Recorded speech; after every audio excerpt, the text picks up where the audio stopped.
RSS নিয়ে মুখ্যমন্ত্রীকে নিশানা হুমায়ুন কবিরের। মুখে মুসলিমদের কথা বললেও সনাতনীদের তোষণ মমতা বন্দ্যোপাধ্যায়। সনাতনীদের তোষণ মমতা বন্দ্যোপাধ্যায়। মমতা বন্দ্যোপাধ্যায়ের আমলে আরএসএস এর বাড়বাড়ন্ত। বাম জমানার শেষের দিকে রাজ্যে আরএসএস এর 558টি শাখা ছিল, আর মুখ্যমন্ত্রীর আমলে 10,000-এরও বেশি আরএসএস এর শাখা হয়েছে। ওয়াকফ নিয়ে মুসলিমদের সঙ্গে গদ্দারি মুখ্যমন্ত্রীর, অভিযোগ হুমায়ুন কবিরের। হরগোবিন্দ চন্দন দাসের হত্যার দায় এড়াতে পারেন না মুখ্যমন্ত্রী, বলছেন হুমায়ুন কবির।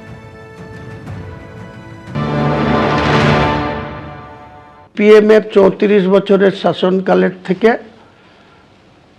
মুখে মমতা ব্যানার্জি মুসলিম তোষণের কথা বলেন, কিন্তু তিনি সনাতনী ধর্মাবলম্বী মানুষকেই তোষণ করে যাচ্ছে রাজ্যের ক্ষমতা নিয়ে। কারণ তার প্রমাণ ভরি ভরি আছে, তথ্য দিয়ে বলবো।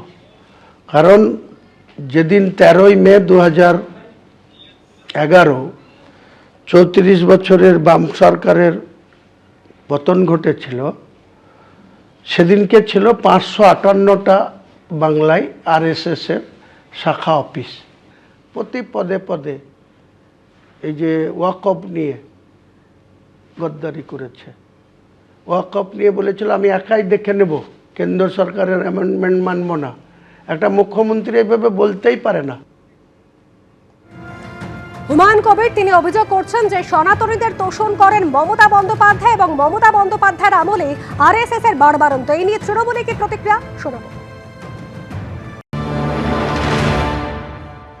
2019 সালে বিজেপির টিকিটে লোকসভায় প্রার্থী হয়ে হেরেছিলেন, যে নিজে বিজেপি যোগদান করেছে এবং যার দল সম্পর্কে শুভেন্দু অধিকারী সার্টিফাই করছে, তার মুখ থেকে তো এই কথা শুনতে হবে, খুব স্বাভাবিক।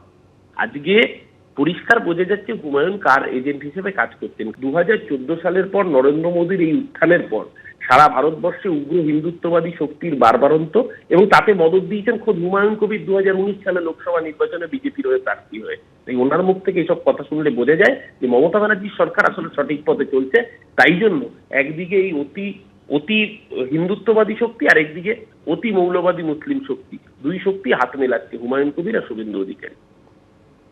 আরএসএস নিয়ে মুখ্যমন্ত্রীকে নিশানা হুমায়ুন কবিরের। মুখে মুসলিমদের কথা বললেও সনাতনীদের আসলে তোষণ করেন মমতা বন্দ্যোপাধ্যায়, অভিযোগ করছেন হুমায়ুন কবির। বিজেপি বিধায়ক শঙ্কর ঘোষ রয়েছেন আমাদের সঙ্গে টেলিফোন লাইনে। শঙ্করদা, হুমায়ুন কবির তিনি বলছেন আসলে সনাতনীদের তোষণ করেন মুখ্যমন্ত্রী, মমতা বন্দ্যোপাধ্যায়ের আমলে আরএসএস এর বাড়বাড়ন্ত হয়েছে। তার প্রমাণ হচ্ছে বাম জমানায় যেখানে আরএসএস এর 558টি শাখা ছিল, সেখানে মমতার আমলে 10,000-এরও বেশি শাখা। হুমায়ুন কবির বাবুর চোখের সামনেই উনি আরএসএস তার বৃদ্ধি নিয়ে তথ্য দিচ্ছেন।